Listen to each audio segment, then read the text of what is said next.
देखिए, exit poll जो देख रहे हैं अपन, उसके अंदर भारतीय जनता पार्टी को स्पष्ट बहुमत बता रहे हैं। और क्योंकि अभी परिणाम आने में कुछ ही घंटे शेष है, अभी कुछ घंटों बाद एग्जैक्ट जो रिजल्ट है वो आएगा। जनता ने जो जनादेश दिया वो आएगा, लेकिन हम सब कार्यकर्ताओं का विश्वास है और इसलिए हम तीर्थराज पुष्कर के सभी कार्यकर्ता आज तीर्थराज पुष्कर से आराधना करते हैं कि हमारे देश के अंदर भारतीय जनता पार्टी की सरकार प्रचंड बहुमत से बने और निश्चित रूप से बनेगी। नरेंद्र भाई मोदी हमारे पुनः देश के यशस्वी प्रधानमंत्री बनेंगे। उसकी तैयारी के लिए, एडवांस तैयारी के लिए हमने तैयारियां शुरू कर दी है। लड्डू हम बना रहे हैं। कल पूरी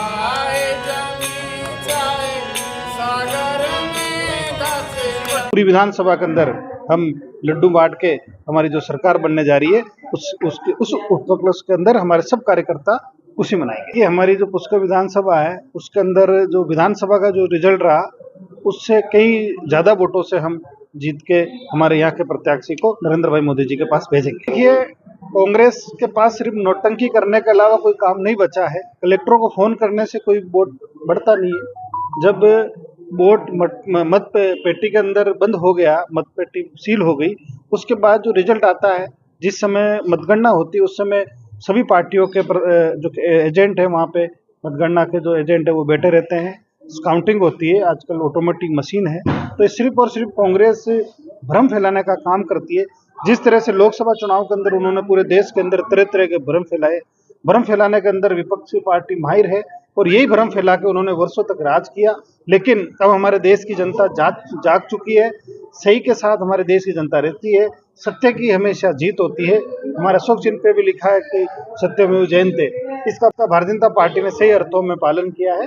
तो निश्चित रूप से ये कांग्रेस की बौखलाहट है, इस तरह के वो अंतर्गत आरोप लगाती है। और वैसे कोई उनके आरोप वो नए नहीं लगाए, वो तो वैसे कई सालों से जब वो हारती है तो इस तरह के उल्टे सीधे झूठे आरोप लगाती है। देखिए, निश्चित रूप से तीर्थराज पुष्कर हमारा एक अंतर्राष्ट्रीय स्तर का स्थान है। यहाँ पे देश और विदेश से पर्यटक लाखों की संख्या में आते हैं। धार्मिक श्रद्धालु भी लाखों की संख्या में तीर्थराज पुष्कर में आते हैं। तो मैं लगातार 2 बार पहले रहा, तीसरी बार पुष्कर राज की जनता ने मुझे अवसर दिया। अब क्योंकि सरकार है, सरकार के अंदर मेरे पास भी महत्वपूर्ण जिम्मेदारी है और मेरे मन की इच्छा है कि तीर्थराज पुष्कर का जो रूप जैसा निखरना चाहिए था वैसा निखरे। मैं तीर्थराज पुष्कर के आम लोगों से भी अपील करता हूँ कि इस कार्य के अंदर हमारा सहयोग करें। अपन सब लोग मिलकर तीर्थराज पुष्कर को भव्यता प्रदान करें। और निश्चित रूप से अभी एडीए की टीम को मैंने वहाँ उज्जैन भेजा भी था और आगे भी जहाँ भी जाना होगा देखने के लिए एक्सपर्ट जाएंगे। अभी जयपुर के अंदर हमारी मीटिंग भी हुई थी, हमने बैठक भी करी थी जिसके अंदर तीर्थराज पुष्कर में कॉरिडोर कैसे बने इसके लिए हमारा विचार मंथन हुआ। माननीय मुख्यमंत्री से भी मैंने आग्रह किया और मुझे प्रसन्नता हुई। जैसे ही माननीय मुख्यमंत्री से मैंने आग्रह किया तो उनका भी यही कहा कि निश्चित रूप से तीर्थराज पुष्कर के अंदर एक भव्य कॉरिडोर बनना चाहिए। तो जल्दी तीर्थराज पुष्कर के लोगों को हम सौगात देंगे। और इसके अलावा कॉरिडोर के अलावा भी तीर्थराज पुष्कर के अंदर और भी बहुत सारी विकास की सौगात आने वाले समय के अंदर मिलेगी। हमारा तीर्थराज पुष्कर का जो वाटर लेवल जो रिचार्ज है वो किस तरह से हो उसके बारे में भी हम काम करेंगे।